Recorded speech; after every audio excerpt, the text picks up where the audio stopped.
नागपूरचे चेलाडी फाट्याचे आमचे सगळे ज्येष्ठ नागरिक असतील, शिवभक्त असतील, लाखो लोक बनेश्वरला दर्शनाला जातात, शाळांच्या सहली जातात तिथे किती वर्ष, आणि 1.5 किलोमीटरचा रस्ता कितीसाठी, त्याच्यासाठी वणवण आम्ही सगळेच गेलोय. म्हणजे कलेक्टर झालं, पीएमआरडीए झालं, जिल्हा परिषद झालं, सगळे मंत्रालय झालं, सगळं काय ठेवलं नाही आम्ही सांगत. आणि आम्हाला मागच्या वेळेस त्यांनी शब्द दिला होता की आम्ही तुम्हाला ते काम सुरू करून देतो. 1.5 किलोमीटरचा बनेश्वर मंदिराचा, नसरापूर टू बनेश्वर मंदिर एवढा 1.5 किलोमीटरचा रस्त्याला हे सरकार या सगळ्या नागरिकांना एवढं छळतंय, काय सांगू तुम्हाला. अडचण पैसे आणि काय अडचण असू शकते. परवानगी तर नाहीचा विषयच नाही. रस्ता काही नवीन आपण मागत नाहीये, आपण काहीच मागत नाहीये. आपण फक्त विनम्रपणे विनंती करतोय की मंदिराला जाणारा 1.5 किलोमीटरचा रस्ता, त्याच्यात खड्डे आहेत, तो नीट करा, एवढीच आमची. आणि आमचं तर एवढं पण म्हणणं आहे, आणि यांच्या परवानगीने मी बोलतेय की जर 900 कोटी रुपयाचा तिथे मोठा तुम्ही काय करणार असाल तर आम्ही स्वागत करतो. त्याला 1, 2, 3 वर्ष घ्या, आम्ही समजू शकतो, मोठा निधी आहे. पण 1.5 किलोमीटरचा रस्ता खड्डे तर बुजवा, एवढं तरी करा तुम्ही. हे काय आता जास्त मागणी करतायत का मला सांग. आम्हाला याच्यात राजकारण आणायचं नाही, कारण का आमच्या सगळ्यांच्या निष्ठेची जागा आहे. आम्ही सगळेच बनेश्वरला रेग्युलरली जातो. आमच्या श्रद्धेचं स्थान आहे ते, आणि आमच्यात सक्त नाहीये, महाराष्ट्रातल्या लाखो लोकांच्या श्रद्धेचं स्थान आहे. आम्ही सरकारकडे मागणी विनम्रपणे आजही करतो, कालही करू आणि करत राहणार शांततेच्या मार्गात. आम्ही सांगतो प्रशासन म्हणजे कोण, मायबाप सरकार सगळेच येतात त्याच्यात. प्रशासन एक माणूस नसतं, इट्स अ गव्हर्नमेंट. भारतातले सगळे खासदार नितीनजींचं कौतुक करतात, कारण का गडकरी साहेब पक्ष बघत नाहीत, गडकरी साहेब देशाचं हित बघतात. कुठलाही खासदार हा गडकरी साहेबांकडे गेला, आमची रस्त्याची कामं होतात. अहो आम्ही कंप्लेंट केली तर ब्लॅकलिस्ट पण करतात कॉन्ट्रॅक्टर्स. हे खरं. आणि एवढा मोठा पालखी मार्ग, नॅशनल हायवे, पालखी मार्ग हा आपल्याच डोळ्यासमोर झाला ना.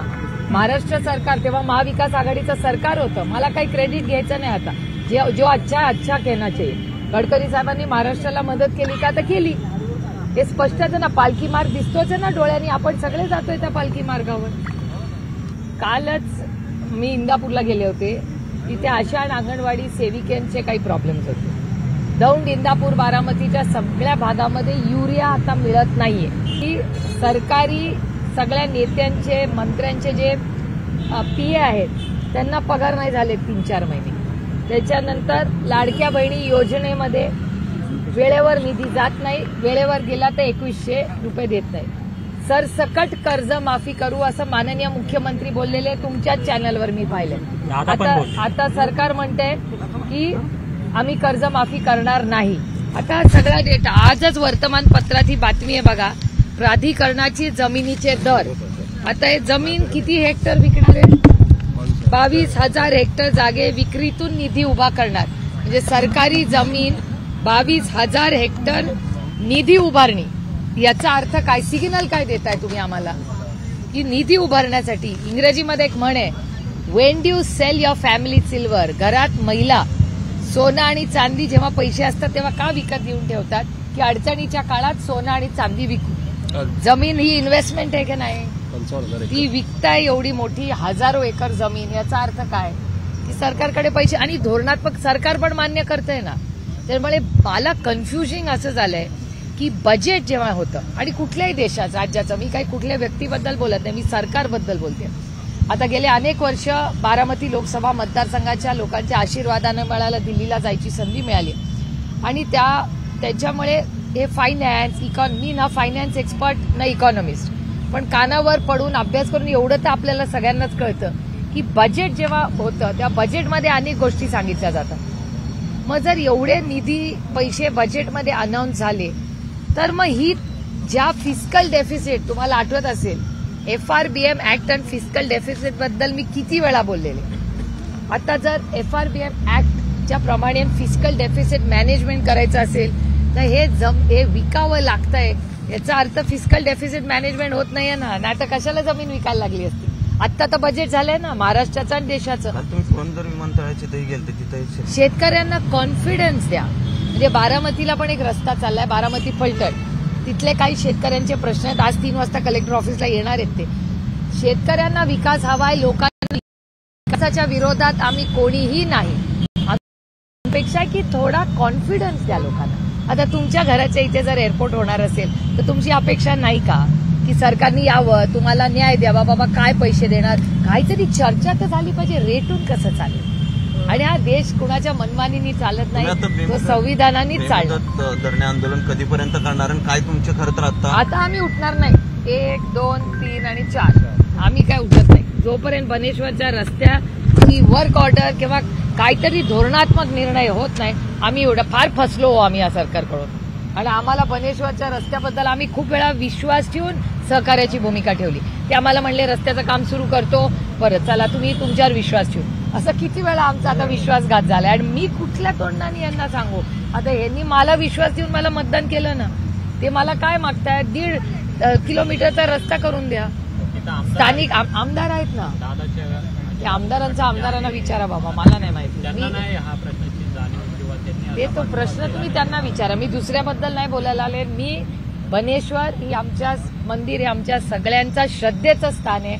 1.5 किलोमीटर विनम्र विनंती करायला शांततेच्या मार्गाने आम्ही सगळे इथे बसलेलो आहोत. मी तुम्हाला किती दिवस सांगते, ज्या दिवशी टॅरिफची अनाउन्समेंट झाली त्याच्या आधीपासून मी पार्लमेंटमध्ये बोलले की एक हाय पॉवर कमिटी सेटअप करा. आज तुम्ही बघता, आज पहिल्यांदा वाणिज्य मंत्री हे स्टेक होल्डरशी बोलणार आहेत. आज पहिल्यांदा हे मी पार्लमेंटमध्ये बोललेले की वाणिज्य मंत्र्यांनी पहिलं सगळ्या या जे स्टेक होल्डर्स आहेत, इम्पोर्टर्स एक्सपोर्टर्स, जे पॉलिसी आहे ज्यांना डायरेक्ट इम्पॅक्ट होतो टॅरिफ,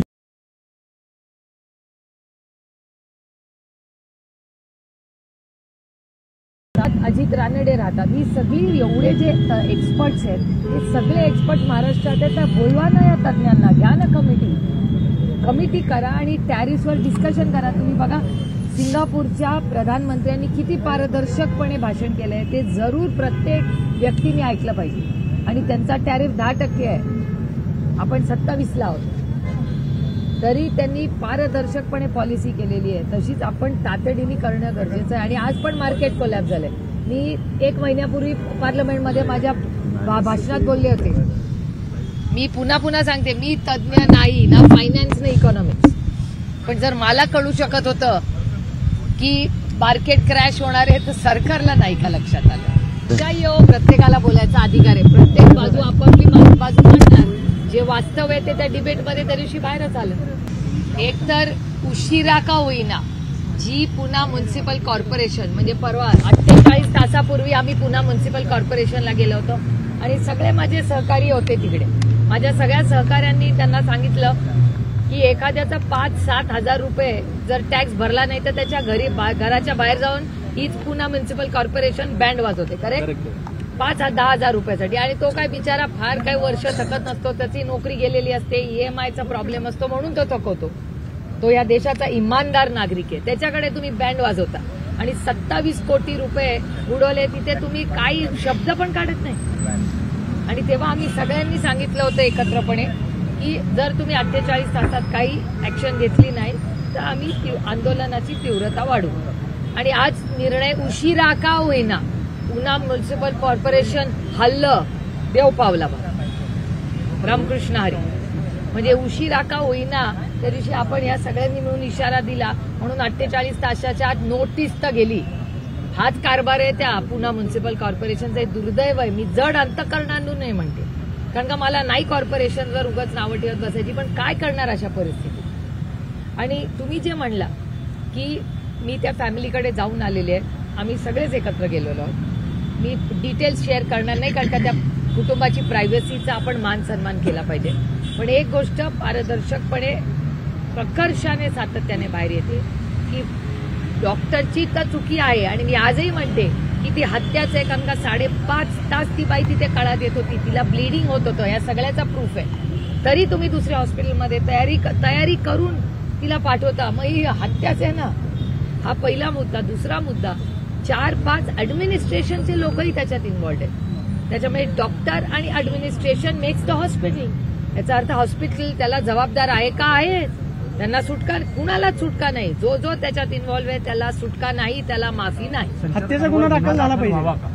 मला असं वाटतं की माननीय मुख्यमंत्री आतापर्यंत त्यांनी ऍक्शन घेतलेली आहे. माझी अपेक्षा आहे आणि अतिशय विनम्रपणे महाराष्ट्राच्या माननीय मुख्यमंत्र्यांना मी विनंती करते की आतापर्यंत कोणीही त्याच्यात राजकारण आणलेलं नाही. आम्ही या राजकारण आणू इच्छित नाही.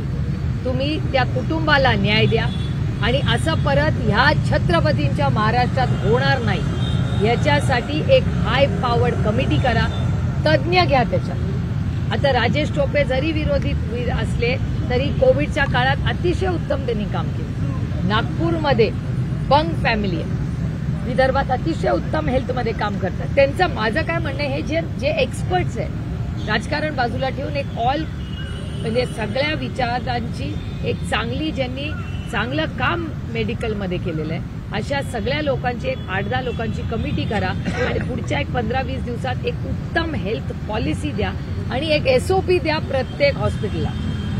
हे म्हणतात ना काय ते इलेक्शनच्या वेळेस म्हणत होते काय दूध काहीतरी दूध आरोग्य दूध, तो आरोग्य दूध वगैरे आहे, तुम्ही द्या गॅरंटी. सरकार आहे ना दिलदार, मायबाप सरकार आहात ना तुम्ही, मग मायबाप सारखे वागा ना. प्रत्येक हॉस्पिटलला टार्गेट द्या की बाबा इतकं कोणी ह्या परिस्थितीत आलं तर पैसे नसले तर लगेच आत घ्या, काय पडलं सरकार उभं राहील त्यांच्याबरोबर. सरकार कशासाठी आहे मग? आरोग्य दूत म्हणताना एवढी मोठी स्कीम तुम्ही म्हणता, मग ती इम्प्लिमेंट का होत नाही? ती कागदावरच आहे. सर्वोच्च न्यायालयाच्या एका सुनावणीमध्ये इन्क्वायरी करून गुन्हा हा दाखल झालाच पाहिजे कुणाच्याही विरोधात. मग माझ्याकडून चूक झाली तर ती माझ्यावर पण झाली, मला एक हिअरिंग द्या, तसं त्यांना एक हिअरिंग द्या. माझं अजिबात म्हणणं नाही, त्यांचीही बाजू ऐकून घ्या.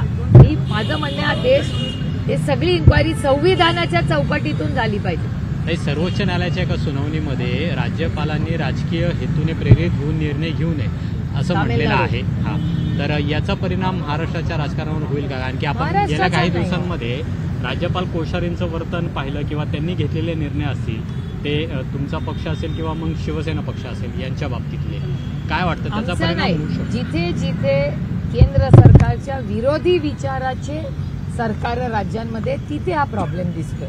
म्हणजे हा तामिळनाडूत दिसतो, महाविकास आघाडीचं सरकार असताना ज्याचा उल्लेख तुम्ही केला, वेस्ट बेंगॉल या अनेक ठिकाणी आपण पाहिलेला आहे आणि डेटा आहे. आणि तामिळनाडूची जी काल जी ऑर्डर आली आहे ती आपण सगळ्यांनीच वाचलेली आणि त्याच्यात काही आश्चर्य नाही. मी कोर्टाचे विनम्रपणे आभार मानते. लेटेस्ट अपडेट्स और ताजा तरीन खबरों के लिए TV1 इंडिया लाइव को सब्सक्राइब कीजिए और नोटिफिकेशन पाने के लिए बेल आइकॉन को दबाना मत भूलिए.